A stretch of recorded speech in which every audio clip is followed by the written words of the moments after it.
In the 50s and the 60s, and more pinball machines than you've ever seen in one place. We will take you to Pinball Perfection. It's coming up a little bit later on cue. Stay connected.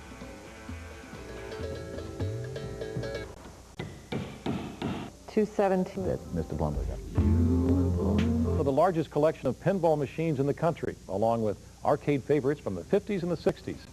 It is all at Pinball Perfection right here in Pittsburgh. And if you stay connected, we'll take you there. There's an easy way to get information on our recent stories. Pinball collections in the country is right here in Pittsburgh, in the suburb of Westview. It is part of a local business called Pinball Perfection. And with more than 25,000 square feet devoted to pinball machines and arcade games dating back to the 1950s, Pinball Perfection is truly an old-fashioned gamer's paradise. On cue's Dave and Dave report.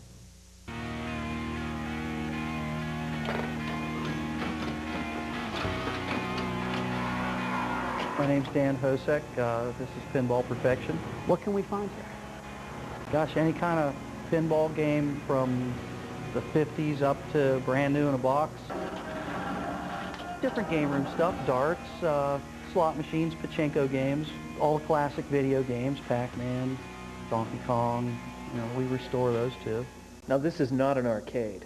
What do you do here with pinball machines? We take them from being, a lot of them sometimes just discarded, and slowly restore it back into as nice and new as possible.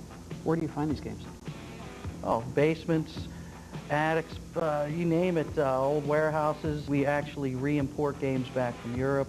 So you find them all over the place and you send them all over the place? Yeah. How many different pinball companies are there now? One. One? One. In, say, 1992, they were producing about 140,000 pinballs a year between like 4 companies. Okay. Now we produce maybe about 8,000 units a year, which is not much. Why did you start this? It's a hobby. And I've always loved pinball since I could see over the top. Started fixing them in the 70s, and electronics kind of went with pinball, and it just never stopped. When you fix up a machine, you got to try it out to make sure it works. Oh yeah, that's the best part. When it's all done, you play it and keep refining it, tweaking it, making sure it's right. This probably goes on for hours. Sometimes, yeah, sometimes you don't want to stop. For years you were in Millville, and now you moved here to Westview. Tell me about this building. This place is huge. Yeah, this building's pretty cool. We couldn't stay in Millville. We outgrew that. Found this giant cement building, and it had no building code factors. I mean, it's fire rated, it's weight rated. It's like a castle. It's in the Guinness World Book of Records. It's the only building that you can drive in each floor from the same major highway.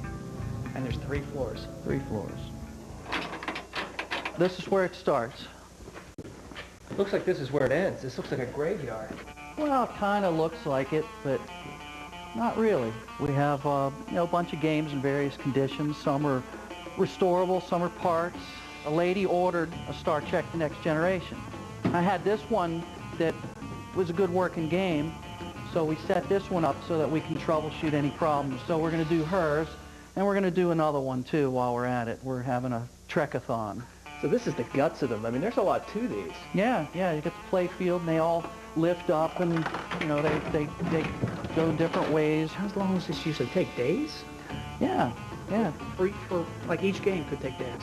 Yeah, but sometimes I go nuts. I'll put a game together in the morning, and by 5 o'clock it's shopped. Who buys these games? Mainly it's your 30s, 40s type people that either have kids and want to have something cool for the house. They usually buy a 90s game because it'll take a pounding. Or you get the person that, they want that game they played in college or that game that was in the corner store when they were growing up. Let's say we bought a game here. How do we get it home? You either back right in, we load it up, or we bring it out and deliver it and set it up. So you'll deliver it? Oh, yeah. And set it up? Yeah, we're going to deliver one tonight.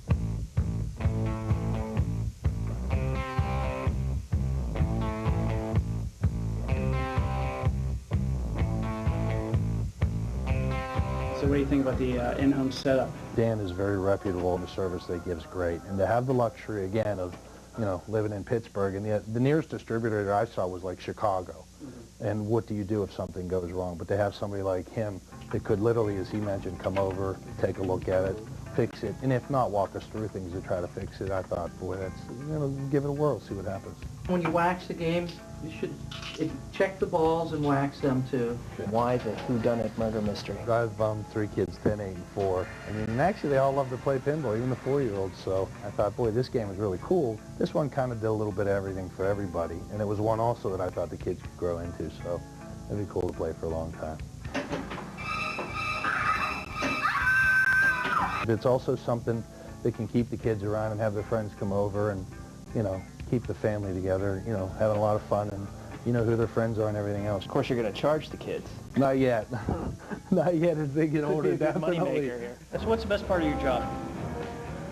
I don't know, I like seeing the people happy with their game. That's, when I deliver it and kids are jumping all around and everybody's happy, that's cool. It's like a finalization, and then I look at the game and I'm like, they only seen that thing. But some of them are so bad when I start, and then they're so nice when they're done, they don't believe it's the same game.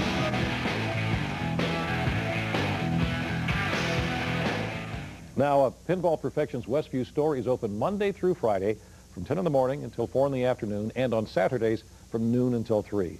And for more reports from On Cue's Dave and Dave,